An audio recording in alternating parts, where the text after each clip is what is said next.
Caroline Leavitt strongly defended Donald Trump's policies and didn't hold back when reporters brought up questions about China. With confidence, she pushed back against the criticism and directly called out the Chinese government's actions. Leavitt made it clear that the U.S. wouldn't be intimidated and exposed what she saw as China's manipulative tactics. She also dismissed their attempts to soften their image, making it clear the U.S. would stand firm.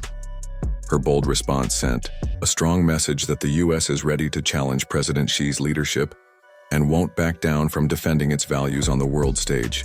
President Trump has said China wants to make a deal on tariffs. The president says he has a great relationship with Chinese President Xi. He's willing to speak with him directly.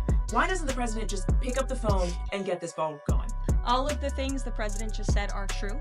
The president, as I said from the podium just a few days ago when I was up here, would be gracious if China intends to make a deal with the United States. If China continues to retaliate, it's not good for China.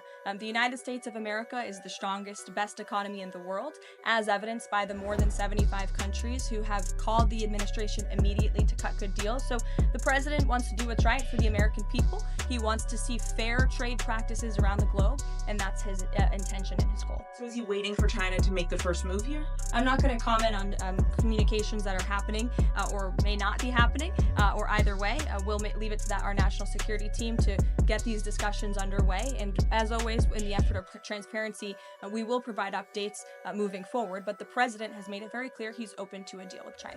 Why is he optimistic that China's going to make a deal or wants to make a deal? If they're not talking, where's that optimism come from? He's optimistic. Okay. Why would any of our allies work with us to isolate China in a trade war if we're treating friend and foe alike? You'll have to talk to our allies who are reaching out to us. The phones are ringing off of the hooks. They've made it very clear they need the United States of America. They need our markets. They need our consumer base. You saw Prime Minister Benjamin Netanyahu in the Oval Office with the president saying that he was going to bring down all of their monetary tariffs and their non-monetary tariff trade barriers as well. We've heard from South Korea. We've heard from Japan. The president has spoken to Vietnam. We have Italy coming to the White House next week. There's a reason for that, Sean, and it's because they need the United States of America and our business model and our markets to survive, and the president is using that leverage to our advantage. Michael. Hey, thank you, Caroline. Two-part question on China. Beijing says it will simply ignore any further tariff escalations from the U.S. Does President Trump see this as China backing down? And as a follow-up to that, what do you say to people like Shark Tank's Kevin O'Leary who say, you guys simply haven't tariffed China enough? Look, the tariff rate on China remains where it was yesterday, at the 145% level. The president made it very clear when the United States is punched, he will punch back harder, and he hopes to make a deal that benefits the American worker and our companies that have been ripped off for far too long, and he's finally taking bold and courageous action to do that. You know, taking on China is, in the terms of trade and tariffs, is something that both Democrats and Republicans alike have spoken about for decades. President Trump is finally doing it. If I could ask about tariffs, there have been big swings this week in the Treasury bond yields. There's a theory that it might be because of China dumping these as leverage, driving up costs for U.S. loans like mortgages. Does the White House have evidence that this is in fact a result of Chinese dumping? And if so, is there a message on that? Not to my knowledge, but I would check in with the Treasury Department on that. I can tell you I know our Secretary of Treasury, Scott Bessent, is keeping a very close eye on the bond market. He spoke about it at the White House this week, and I know he's keeping his eyes on it day to day. Ed. What we just witnessed wasn't... What just happened at that press briefing wasn't your typical political dodge or carefully rehearsed response. It was Caroline Leavitt stepping up, taking control of the room, and making it crystal clear where the United States stands when it comes to China. With a steady voice and firm tone, she calmly addressed tough questions, shot down speculation, and laid out a confident message. America is strong, and it's not backing down. From the very first question, Leavitt sent a powerful signal. President Trump is open to talks with President Xi, but he isn't desperate for a deal. Trump is more than willing to have that conversation, but only if it benefits the American people. The door is open, sure, but it's China's move to make. The U.S. isn't chasing them around hoping for a handshake. This isn't weakness, it's confidence. That's a crucial difference, and Leavitt made sure everyone in the room understood it. When reporters pushed back asking whether the president was being unrealistic about negotiations, Leavitt didn't waver. She explained that optimism isn't foolish, it's strategic. Trump has reasons to be hopeful because more than 75 countries have already made contact with his administration to discuss trade. From Vietnam to South Korea, even Italy has meetings lined up at the White House. Why? Because they want access to the American market. They need American consumers. That's not just trade, it's influence. And President Trump is using that leverage to America's advantage. She went further by highlighting a recent announcement made alongside Israeli Prime Minister Benjamin Netanyahu.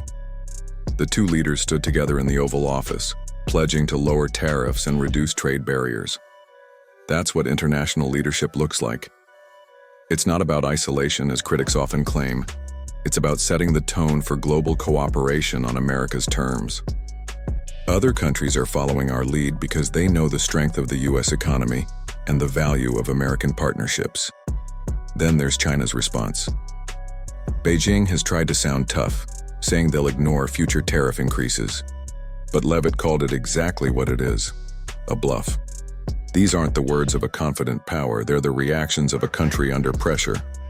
Trump recently raised tariffs to 145%, and he's made it clear that he's prepared to go even further if needed. That's not talk, it's action. Even business leaders like Kevin O'Leary are backing him, saying we haven't pushed hard enough yet. That says a lot about how the business world sees this strategy. Leavitt didn't back down, and she didn't let the media spin fear into the story either. When asked whether China might try to dump U.S. bonds to shake up the economy, she didn't bite. Calmly, she said there's no evidence of that right now. But she reassured the public that the Treasury Department is watching the situation closely. No panic, no deflection, just straight answers. What makes Karoline Leavitt so effective is her ability to communicate with clarity and confidence. She's not there to sugarcoat the facts or dodge responsibility. She's there to represent a White House that believes in putting America first and backing it up with firm action. Her delivery isn't emotional or over the top.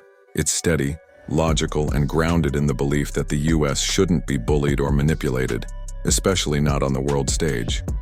In this press briefing, she showed why she's such a force at the podium.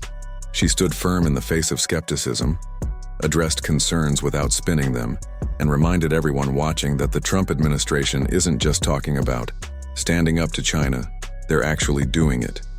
The message couldn't have been clearer. America isn't backing down. The president has a plan, he's following through with it, and his team is fully behind him. If China wants to meet halfway, they know where the U.S. stands. But if they want to play games or push back, the U.S. is more than ready to respond with strength and determination. Karoline Leavitt didn't just defend a policy, she defended a principle.